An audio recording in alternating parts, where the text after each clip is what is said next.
So for today's video guys, madali ang tutorial lang to about to sa pag-trace ng parcel or package mo sa LBC. So pag nagpapadala ka ng parcel sa LBC or package, bibigyan ka ng resibo at ganitong resibo sa baba ng barcode is yun ang tracking number mo.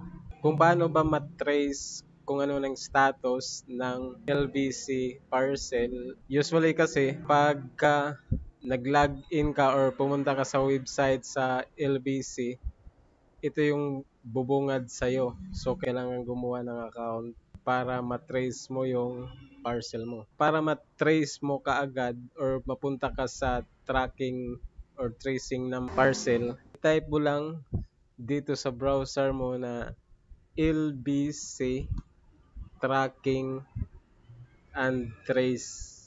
Yan, enter mo yan. Tapos ito yung lalabas. Ito yung mag-view sa browser mo. Yung pinakauna, track and trace your delivery status, yan ang pindutin mo. So dito, kita nyo, LBC tracking and trace. Ita-type mo dito yung tracking number mo katulad yan. So yan ang tracking number ko. So track, pindutin mo yung track at ayan. Makikita mo dyan yung status. Ito, na-release na to, na kuha ko na to. So, isa pa dito, pag ganito, halimbawa, please expect delivery within the day. At kung walang dumating at pag-trace mo ay ganito, shipment with a concern, please get in touch with official customer channels.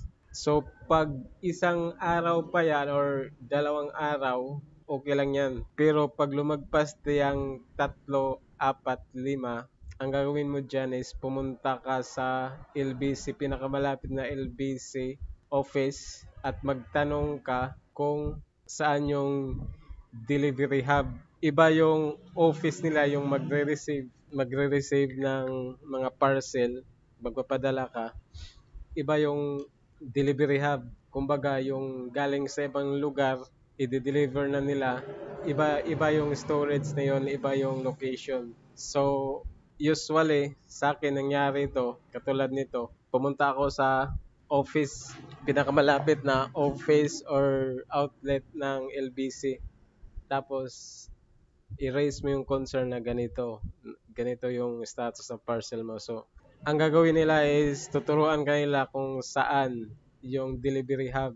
Doon mo kukunin dahil siguro may mga instances na hindi na deliver ng delivery rider or hindi niya alam yung specific na address or hindi makontak yung phone number mo, hindi yan madideliver sa'yo at pagdating ng 5 days is ibibalik nila yan sa sender. So, para hindi na mabalik sa sender kung kailangan mong kunin doon sa delivery hub.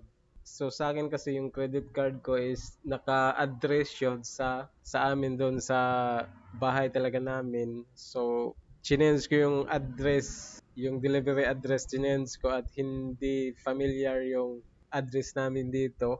So, hindi na-deliver sa akin. So, ang ginawa ko, yun nga, pumunta ako sa outlet or office. Tapos, sabi ng staff doon, kailangan mong pumunta sa delivery hub. Doon mo makukuha yung parcel mo. So, ganun lang kadali.